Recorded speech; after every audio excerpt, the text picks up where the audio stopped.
नमस्कार दोस्तों। स्वागत है आपका बुक एक्सप्लेन में।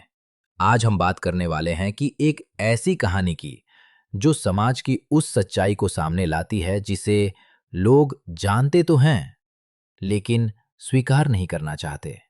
कहानी का नाम है मृतक भोज। ये सिर्फ एक परिवार की कहानी नहीं है, बल्कि उन परंपराओं की कहानी है जो इंसान की मजबूरियों से भी बड़ी बना दी जाती हैं। एक गांव में सेठ रामनाथ नाम के व्यक्ति रहते थे। गांव में उनका काफी सम्मान था।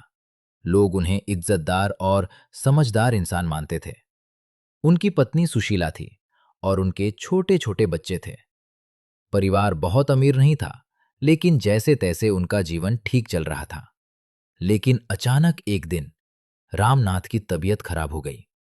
इलाज कराने की कोशिश हुई, दवाइयां भी चली, लेकिन किस्मत को कुछ और ही मंजूर था। कुछ ही दिनों बाद रामनाथ की मृत्यु हो गई। घर में मातम छा गया। सुशीला पूरी तरह टूट चुकी थी। बच्चों को समझ नहीं आ रहा था कि आखिर उनके पिता कहाँ चले गए। घर की हालत पहले से ही कमजोर थी और अब कमाने वाला भी इस दुनिया में नहीं रहा था। लेकिन दुख की इस घड़ी में भी समाज के लोगों की सोच कुछ और ही थी। धीरे धीरे गांव के लोग घर आने लगे।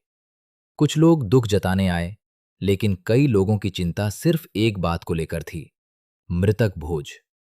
सेठ जी की इज्जत का सवाल है, कोई बोला। पूरा गांव बुलाया जाएगा। और कोई कह रहा था, अगर भोज नहीं हुआ तो समाज क्या कहेगा। सुशीला ये सब सुनकर परेशान हो गई। जिस घर में खाने तक के पैसे नहीं थे, वहां सैकड़ों लोगों को खाना खिलाने की बातें हो रही थी। उसने धीरे से कहा, मेरे पास इतने पैसे नहीं हैं, मैं बच्चों का पालन पोषण कैसे करूंगी। लेकिन समाज को उसकी मजबूरी नहीं दिखाई दी। धनीराम और कुबेरदास जैसे लोग बार बार उसे समझाने लगे कि इज्जत सबसे जरूरी होती है, लोग क्या कहेंगे यही सबसे बड़ा डर है। धीरे धीरे समाज का दबाव इतना बढ़ गया कि सुशीला मजबूर हो गई। उसने मृतक भोज करने का फैसला कर लिया। लेकिन सबसे बड़ा सवाल था, पैसे कहां से आएंगे। घर में पहले से ही आर्थिक तंगी थी। रामनाथ की बीमारी में काफी पैसा खर्च हो चुका था। अब घर चलाना भी मुश्किल था और ऊपर से इतना बड़ा भोज। सुशीला ने अपने गहने निकालकर बेच दिए, वो गहने जो उसकी शादी की आखिरी निशानी थे। उसे उम्मीद थी कि शायद इससे काम चल जाएगा, लेकिन खर्च इतना ज्यादा था कि पैसे फिर भी कम पड़ गए।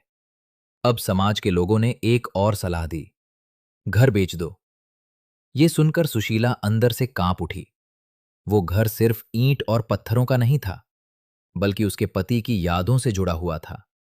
वहीं उसके बच्चे बड़े हो रहे थे, लेकिन समाज की परंपराओं के सामने उसकी मजबूरी हार गई। आखिरकार घर भी बेच दिया गया। धीरे धीरे मृतक भोज की तैयारियां शुरू हो गईं। पूरा गांव इस भोज की चर्चा कर रहा था।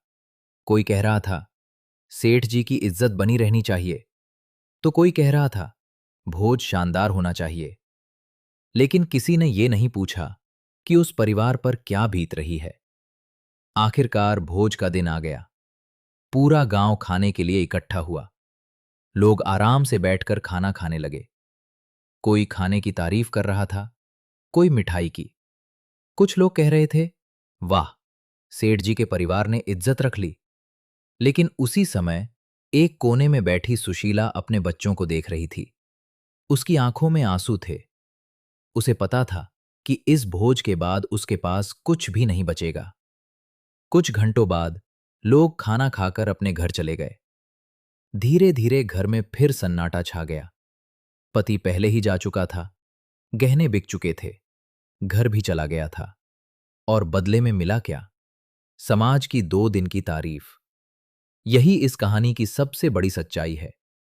इस कहानी के माध्यम से समाज की उन परंपराओं पर सवाल उठाते हैं जो गरीब इंसानों पर बोझ बन जाती हैं। कई बार लोग समाज के डर से ऐसे फैसले ले लेते हैं जो उनकी पूरी जिंदगी बर्बाद कर देते हैं। समाज सिर्फ दिखावे को देखता है, लेकिन किसी की मजबूरी और दर्द को नहीं समझता। ये कहानी आज भी उतनी ही सच्ची लगती है, क्योंकि आज भी कई लोग शादी, भोज और दूसरी रस्मों में सिर्फ समाज के डर से जरूरत से ज्यादा खर्च कर देते हैं। और बाद में पूरी जिंदगी कर्ज चुकाते रहते हैं। इस कहानी की सबसे बड़ी सीख यही है कि इंसानियत, समझदारी और परिवार की खुशी किसी भी झूठी सामाजिक इज्जत से कहीं ज्यादा जरूरी होती है। तो दोस्तों, आपको मृतक भोज की ये कहानी कैसी लगी? अपनी राय कमेंट में जरूर बताइए। अगर आपको ऐसी ही शानदार कहानियों के आसान हिंदी सारांश पसंद हैं, तो बुक एक्सप्लेन को सब्सक्राइब जरूर करें। धन्यवाद।